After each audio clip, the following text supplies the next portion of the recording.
Good morning students. English medium standard 12 જેમાં દ્વિતીય ભાષા તરીકે ગુજરાતી વિષયનો અભ્યાસ આપણે કરવાનો હોય છે.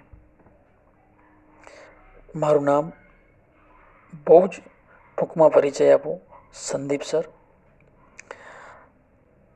ગુજરાતી વિષય સાથે મેં માસ્ટર ડિગ્રી કરી, કારણ કે મને લિટરેચરમાં જ ખૂબ રસ હતો.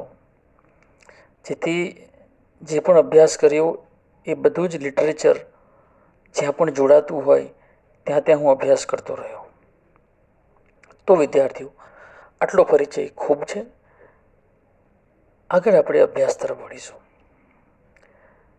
આજે આપણે પહેલી રચના ક્રોધી સ્વભાવને જીતવું ને એનો અભ્યાસ કરીશું. સર્વપ્રથમ એક બાબતને હંમેશા યાદ રાખવી કે માહિતી માટે આપણે ભણતા નથી. જો આપણે માહિતી માટે અભ્યાસ કરતા હોઈએ તો યુટ્યુબ અવેલેબલ છે. માહિતી મળી રહેશે, પણ જેને આપણે કહીએ છીએ જ્ઞાન, એ મળવું મુશ્કેલ છે. તો આપણને એમ થાય કે સર, જ્ઞાન અને માહિતીમાં શું ફરક? આપણે શું મેળવવું છે? કોઈ પણ સબ્જેક્ટમાંથી માહિતી મેળવવી છે કે જ્ઞાન મેળવવું છે? જો આપણે એમ કહીએ કે એક સિમ્પલ એક્ઝામ્પલ આપું છું કે આ ટેક્સ્ટ બુક છે. કોઈ સ્ટુડન્ટ એવું પણ હોય કે કદાચ એને બધી કવિતા મોઢે હોય, પાઠની એક એક લીટી મોઢે હોય, તો એને આપણે શું કહીશું? એને આપણે કદાચ એવું કહીએ કે જબરજસ્ત, માનવું પડે ભાઈ તારું કામ. તો એને માત્ર માહિતી છે એની પાસે, પણ એ જ કવિતા અને એ જ પાઠની અંદર રહેલું જે બોધ છે, જે સંસ્કાર છે, જો એ પોતાના જીવનના આચરણમાં મૂકે તો એને જ્ઞાન મેળવ્યું કહેવાય. આપણને ભણાવવામાં તો આવે છે માતૃદેવો ભવ, પિતૃદેવો ભવ, ગુરુદેવો ભવ. પણ જો આપણે આપણા માતા પિતાને આદર જ ન આપતા હોય તો, ગુરુને આદર ન આપતા હોય તો આ માત્ર એને કહી શકાય શુદ્ધ ભાષામાં પોપટિયું જ્ઞાન, કઈ કામનું નહીં. આચરણ મહત્વનું છે વિદ્યાર્થીઓ. અને આજના આ આધુનિક યુગમાં સૌથી વધારે જરૂર માણસને સારી રીતે જીવન જીવતા આવડે ને તેની છે. અને આજે પહેલા લેક્ચરમાં તમારી 5 મિનિટ એટલા માટે બગાડું છું કે હું મારા મતને સ્પષ્ટ કરી શકું. વિદ્યાર્થીઓ, ભાષા, માતૃભાષા, સાહિત્ય, એના પ્રકરણો આપણને જીવન કેવી રીતે જીવવું ને તે શીખવાડે છે. તો ગુજરાતી ભાષા અને ગુજરાતી પુસ્તક આપણને જીવન કેમ જીવવું તે શીખવશે. અને વિદ્યાર્થીઓ, જ્યારે આપણી પાસે ગમે તેટલી મોટી આવક હોય, ગમે તેટલા જીવનના ઊંચા સ્તરો પર જઈને આપણે સ્થાપિત થયા હોઈએ, હું તો કહું છું બધું જ સેટ થઈ ગયું હોય, ઘર પણ સેટ હોય, જીવન પણ સેટ હોય, જોબ પણ સેટ હોય, બધું સેટ હોય, પણ આજના જમાનામાં બધું સેટ હોવા છતાં પણ માણસ અપસેટ થઈને જ બેસી રહે છે, કારણ કે એને જીવન કેમ જીવવું નથી આવડતું. તો વિદ્યાર્થીઓ, હું 2 વાતને અભિવ્યક્ત કરીને તમારી સાથે અભ્યાસની શરૂઆત કરી. એક, મેં તમને ગુજરાતી ભાષાનું મહત્ત્વ સમજાવ્યું, અને બીજું, શા માટે આપણે ગુજરાતી ખૂબ હૃદયથી, દિલથી ભણવું જોઈએ. ચાલો હવે આપણે આપણા અભ્યાસ તરફ વળીએ. તો આપણું પહેલું પ્રકરણ છે ક્રોધી સ્વભાવને જીતવો ને. એના જે રચયિતા એ છે ગંગા સતી. કદાચ વિદ્યાર્થીઓ, તમે આમ નામ એમનું ક્યાંક ને ક્યાંક જરૂર સાંભળ્યું હશે, પણ વિદ્યાર્થીઓ, બહુ ઓછાને ખબર છે કે ગંગા સતી આમ જોવા જઈએ તો એ સાધ્વી હતા. એમને પોતાની ભક્તિના બળે ભગવાનને પ્રસન્ન રાખ્યા હતા. એમને જે જ્ઞાન પ્રાપ્ત થયું હતું એ આત્મજ્ઞાન હતું. અને તેથી કેટલા વર્ષો પહેલાં એમને જે સાહિત્ય લખ્યું એ આજે પણ લોકોના મુખે વંચાય છે અને લોકોના મુખે ગવાય છે. કદાચ આજે પણ વિદ્યાર્થીઓ, તમે તમારા ઘરે જઈને તમારા દાદા અથવા માતા પિતાને પૂછશો તો એ તમને કહેશે કે હા, ગંગા સતીના ભજનો બહુ સરસ હોય છે. વિદ્યાર્થીઓ, એ જમાનામાં એમને જે સાહિત્ય લખ્યું, જે કવિતાઓ લખી હતી, એ સાંપ્રત જમાનાની અંદર પણ એ સત્ય સાબિત થાય છે. કેટલીક આગાહી એમને એ જમાનામાં કરી હતી જે આજે સાબિત થાય છે, સત્ય પડે છે. કહેવાય છે કે ગંગા સતીએ તેમની એક શિષ્ય હતી જેનું નામ હતું પાનબાઈ. એ પાનબાઈને 52 દિવસ એટલે કે 52 ડેઝ સુધી એમને રોજ એક પદ એ સમજાવતા ને રોજ એક પદ લખત. અને એ જે જ્ઞાન એમને આપ્યું, જે 52 રચનાઓ એમને લખી, જે સાહિત્ય લખ્યું એમને, એ સાહિત્ય આજે પણ આપણી પાસે ઉપલબ્ધ છે, સમૃદ્ધ છે. આજે પણ એ નષ્ટ નથી થયું. તો એમાં એમને જીવન કેવી રીતે જીવવું, એક મનુષ્યએ પોતાને મળેલું આ આયુષ્ય, આ જીવન અવધિનો શું ઉપયોગ કરવો અને કેવી રીતે કરવો, એનું શ્રેષ્ઠ જ્ઞાન એમને આ રચનામાં આપ્યું છે. તો ગંગા સતીનો અહીંયા એક અદ્ભુત પદ આપણે અભ્યાસ કરીશું. તો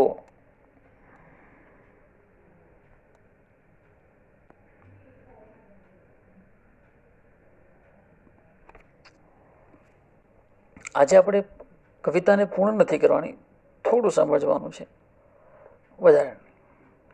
પણ હું હજી હંમેશા કહું છું તમને, આચરણને મહત્વ આપજો. ઓકે, રચના છે, ક્રોધી સ્વભાવને જીતવો ને રાખો નહીં અંતરમાં ક્રોધ રે. હવે ભાઈ, અત્યારના સમયમાં કોની પાસે ક્રોધ નથી? આપણું ગમતું ન થાય, આપણું ફાવતું ન થાય, આપણું શોભતું ન થાય એટલે આપણને ક્રોધ આવી જાય. પણ જો આપણી માનસિકતા ચાલશે, ફાવશે ને ગમશે નહીં હોય તો? વિદ્યાર્થીઓ, કહેવાય છે કે તમે એક આખો દિવસ જે જમવાનું તમે જમો છો, જે અન્ન આજે આપણે લઈએ છીએ, એમાંથી જે વિટામિન કે જે કે ગુણ, ઉર્જા આપણને મળે છે, એ ઉર્જા માત્ર એક વાર ક્રોધ કરવાથી નષ્ટ થઈ જાય છે. એટલે આખા દિવસનું આપણું જમવાનું, એમાંથી મળેલી ઉર્જા એક વાર ગુસ્સો કરવાથી એ નામશેષ થઈ જાય છે. સ્વભાવને જીતવાની વાત છે, ક્રોધી સ્વભાવને જીતવો. જો તમારો સ્વભાવ ક્રોધથી ભરેલો હોય, એ ન ચાલે. એને જીતો, એને હરાવો. જીવનમાં ક્યારેક એવું પણ હોવું જોઈએ કે જ્યાં આપણે જે ખોટું છે, જેનાથી આપણને અને બીજાને નુકસાન થવાનું છે, એ આદતોને આપણે સુધારીએ, એ માનસિકતાને આપણે સુધારીએ. અહીંયા ગંગા સતી એ જ કે છે, ક્રોધી સ્વભાવને જીતવો ને રાખો નહીં અંતરમાં ક્રોધ રે. ક્રોધી સ્વભાવને જીતી તો લેવાનો જ, એટલે કે ક્રોધ કરવાનો બંધ કરી દેવાનો. ધીમે ધીમે થાય, એકદમ ન થાય. કોઈ પણ બાબત વાર લાગે. મનોવિજ્ઞાન કહે છે કે તમારે 21 કે 22 દિવસ સુધી પ્રયત્ન કરવો પડે તો કદાચ એ થઈ શકે છે. ક્રોધી સ્વભાવને જીતવો ને રાખવો નહીં અંતરમાં ક્રોધ રે. ગંગા સતીએ જીવનલક્ષી જ્ઞાન આપ્યું છે. શું કહે છે? એક, પહેલાં તો ક્રોધ નહીં કરવાનો, અને બીજી વાત એમને શું કરી નાખી કે રાખવો નહીં અંતરમાં ક્રોધ રે. એટલે શું? એક, ક્રોધ તો નથી જ કરવાનો, પણ એનો મતલબ એવો નથી કે પછી અંદર ગુસ્સો ભરી રાખવાનો, પછી બહાર બોલવાનું નહીં, ના મારે તો બાધા લીધી છે, આ તો પેલા ઉપવાસ જેવું થઈ જાય. ના ના, મારે તો આજે ઉપવાસ છે, મારે તો જમવાનું જ નથી.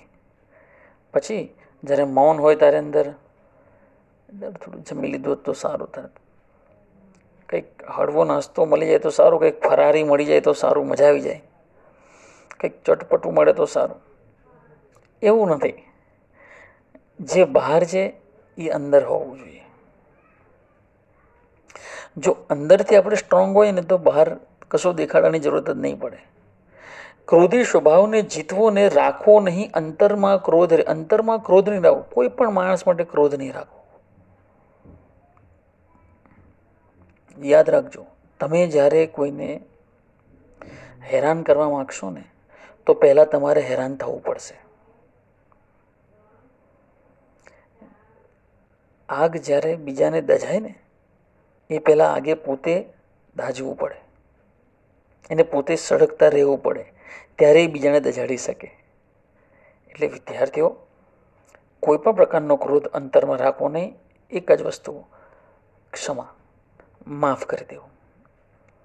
હે ને? ક્ષમા વીરસ્ય ભૂષણ. ક્ષમા એ વીરોનું આભૂષણ છે. તો ક્રોધી સ્વભાવને જીતવો ને રાખવો નહીં, અંતરમાં ક્રોધ રે. સમાનપણે સર્વેમાં વર્તવું. સમાનપણે સર્વેમાં વર્તવું. બધાની સાથે સમાનપૂર્વક વ્યવહાર કરવો. ઊંચ નીચ, ગરીબ અમીર,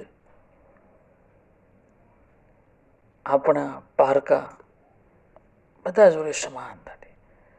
પ્રકૃતિમાં વરસાદ સમાનપણે વરસે છે. સૂર્યનો તડકો, સૂર્યની ઉર્જા સમાનપણે વહે છે.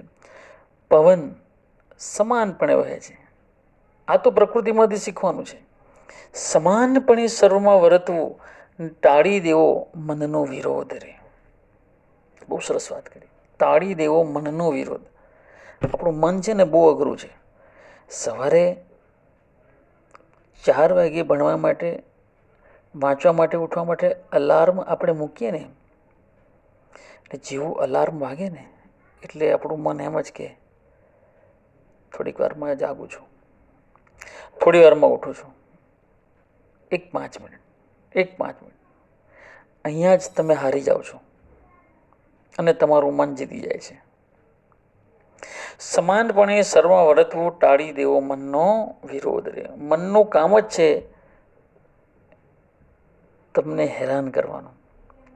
પણ તમે જ્યારે મનને વિરુદ્ધ જશો, તમારા મનની વિરુદ્ધ, મન કહેશે કે ચાલશે, હવે થોડું ટેસ્ટ વખતે વાંચી લઈશું, હજુ તો 5 દિવસ બાકી છે યાર. અહીંયા જ તમારે તમારા મનને હરાવી દેવાનું છે. વિદ્યાર્થીઓ, જે પોતાના મનને નહીં હરાવી શકતો ને એ જીવનમાં કોઈને જીતી નહીં શકતો. યાદ રાખજો મારું વાક્ય. માણસની સૌથી પહેલી ફાઇટ છે ને પોતાની સાથે હોય, અને મનનું કામ જ આ છે. જમ્યા? આવો જરા ઊંઘી જાઉં.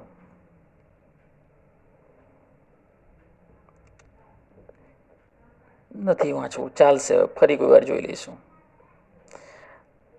સરે ભણાવ્યું ખબર ન પડી, ચાલશે, હવે એક્ઝામ વખતે પૂછી લઈશું. મનનું કામ જ આ છે, તમને રોકવાનું. પણ વિદ્યાર્થીઓ, આપણે મનને પાર જવું પડશે. તો ટાળી દેવો મનનો વિરોધ રે. હેજી રામ, નિર્મળ થઈને કામને જીતવો. નિર્મલ, આમ આજે શબ્દ છે આપણી પાસે, શુદ્ધ શબ્દ છે નિર્મલ. જે ગંદુ નથી તે નિર્મલ. નિર્મલ થઈને કામને જીતવો ને રાખવો અંતરમાં વૈરાગ. જો નિર્મળ થઈને કોને જીતવાનું છે? કામને જીતવાનું છે. કામની વ્યાખ્યા એવી છે વિદ્યાર્થીઓ, આપણી ભીતર જે લોભ, મોહ, ક્રોધ જન્મે છે, જે મારાપણું જે થાય છે, એને આપણે દૂર કરવાનું છે. નિર્મળ થઈને કામને જીતવું અને રાખવો અંતરમાં વૈરાગ. અંતરમાં શું રાખવાનું છે? વૈરાગ. વૈરાગ એટલે વૈરાગ્ય. જેને કોઈ પણ પ્રકારનો મોહ નથી, જેને કશું જ જોઈતું નથી, કારણ કે એને ભગવાન પર શ્રદ્ધા છે કે મારો ભગવાન બેઠો છે, મને આપશે. આ તો આંખ જુએ એટલે આંખને ગમે એટલે કે ભાઈ આ હું બીજાનો ફોન જોઈને થાય મારો ફોન આવો હોય તો આ તો બાઇક લઈને બહુ સરસ બાઇક લઈને આવે છે, મારે મારી બાઇક કાઢી નાખીને આવી જ લાવી છે. અંતરમાં થોડું વૈરાગ્ય રાખવું. એટલે વૈરાગ્યનો મતલબ શું થયો કે આજે મને આટલું મળ્યું, ભગવાને જે આપ્યું તે મારું, ભગવાન જે આપે તે જ મારું, મારે શોધવાનું કશું જ નથી. જમવાનું આજે એક કોળિયો મળ્યો તો પ્રેમથી ખાઈને સરસ, ચાલો આજે મારા ભગવાનની આટલી જ ઈચ્છા છે. વૈરાગ્યનો મતલબ છે જીવનને અને કુદરતને સમજીને જીવન જીવવું. એટલે કહે છે કે હેજી રામ નિર્મળ થઈને કામને જીતવું, મનને શુદ્ધ કરી દેવાનું. નિર્મલ, ગંદુ નહીં, જરાય નહીં.